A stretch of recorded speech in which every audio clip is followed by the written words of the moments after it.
Back to silent banking. അപ്പൊ വൊക്കാബിന്റെ third പാർട്ടിലേക്ക് സ്വാഗതം. First പാർട്ടും സെക്കൻഡ് പാർട്ടും ഇഷ്ടപ്പെട്ടോ?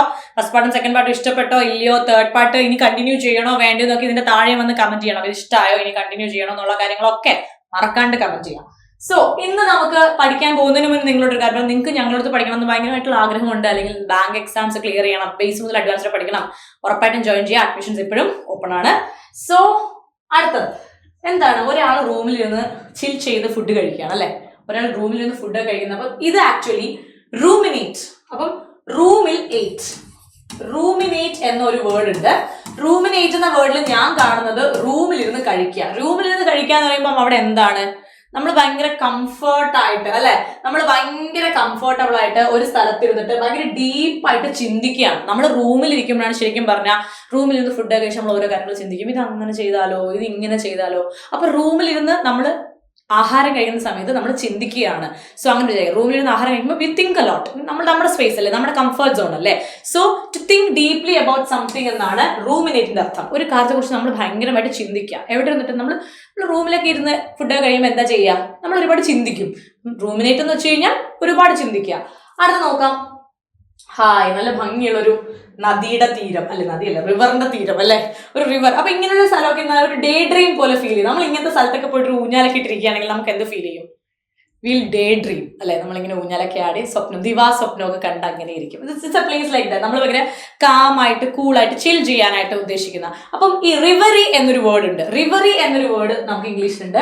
റെവറി എന്ന് വെച്ച് കഴിഞ്ഞാൽ റിവറിന്റെ അടുത്തിരുന്ന് നമ്മൾ ഭയങ്കരമായിട്ട്, റിവറി കാണുമ്പോൾ നമുക്ക് റിവർ ഓർമ്മ വരണം. റിവറിന്റെ അടുത്ത് നമ്മൾ ഊഞ്ഞാലിട്ടിരുന്നാൽ നമുക്ക് എന്ത് തോന്നും? നമ്മൾ ഭയങ്കര ഡേ ഡ്രീം ചെയ്യും അല്ലെ. Day dreaming, lost in pleasant thoughts ആണ് റെവറി. അതായത് റെവറി എന്ന് ആലോചിക്കുമ്പോൾ ഈ പിക്ചർ ആലോചിക്കുക. നമ്മൾ റിവറിന്റെ സൈഡിൽ ഇരിക്കുകയാണ്, നമുക്ക് ഭയങ്കര ഹാപ്പി തോട്ട്സ് ആണ്, നമ്മൾ ഗുഡ് മൂഡിലാണ്, ഡേ ഡ്രീം ചെയ്യാണ്. സോ റെവറി എന്ന് വെച്ച് കഴിഞ്ഞാൽ ഡേ ഡ്രീമിങ് അല്ലെങ്കിൽ or in A very good mood. അടുത്ത നമുക്ക് നോക്കാം. അടുത്ത വേർഡ് ഇസ് ഓർഡെയിൻ. ഓർഡെയിൻ എന്ന് വെച്ചാൽ ഓർഡർ എന്ന വാക്ക് ചിന്തിക്കുക. ഓർഡർ. അപ്പൊ നമ്മൾ ഓർഡർ, നമ്മൾ കടയിലൊക്കെ പോയിട്ട് ഓരോ സാധനങ്ങൾ ഓർഡർ ചെയ്ത് നിൽക്കറില്ലേ, കമാൻഡ് ചെയ്യുക. അപ്പൊ ഓർഡറിന്റെ അർത്ഥം ടു ഓർഡർ, ടു കമാൻഡ്. ഒന്ന് ഓർഡർ ചെയ്യുക. ഓർഡർ എന്ന് കേൾക്കുമ്പോൾ തന്നെ നമ്മളൊരു കടയിൽ പോയിട്ട് ഓർഡർ ചെയ്യുന്ന ആലോചിച്ചാൽ മതി. ഓർഡർ ചെയ്യുക, കമാൻഡ് ചെയ്യുക തന്നെയാണ് ഓർഡറിന്റെ അർത്ഥം. കാരണം ഇതിന്റെ സ്റ്റാർട്ടിങ് തന്നെ ORD ഉണ്ട്. സോ പെട്ടെന്ന് കണക്ട് ചെയ്യാൻ പറ്റും.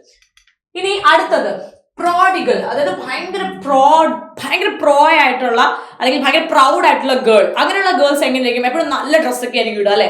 ഭയങ്കര അടിപൊളിയായിട്ടായിരിക്കും ഡ്രസ്സ് ചെയ്യുക, അടിപൊളി മേക്കപ്പ് ഇടും, അടിപൊളി ഡ്രസ്സ്, അടിപൊളി ഹെയർ സ്റ്റൈല്, ഭയങ്കര ലക്ഷൂറിയസ് ആയിട്ടായിരിക്കും കാണാൻ.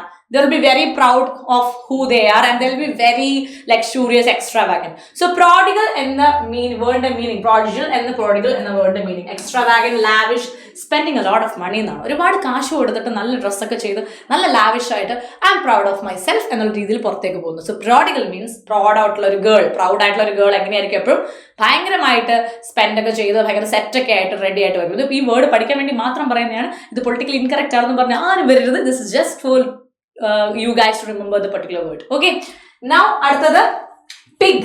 ഇത് ക്യൂട്ട് പിഗ് അല്ലേ. അപ്പൊ ഇത് ആക്ച്വലി പിക് മീ എന്നൊരു വേർഡ് ഉണ്ട്. പിക് മീ എന്ന് പറയുമ്പോഴത്തേക്കും പിഗിനെ ഓർക്കുക.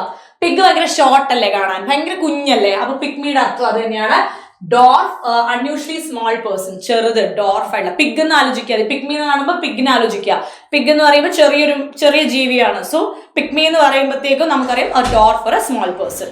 ഓക്കെ, സോ ഇന്നത്തെ അത്രേ ഉള്ളൂ. അപ്പൊ അടുത്ത സീരീസ് നിങ്ങൾക്ക് വേണോ നിന്റെ താഴെ ഉറപ്പായിട്ടും കമന്റ് ചെയ്യാം. അപ്പൊ അടുത്ത സീരീസിൽ കാണാം. Thank you so much. Take care. By.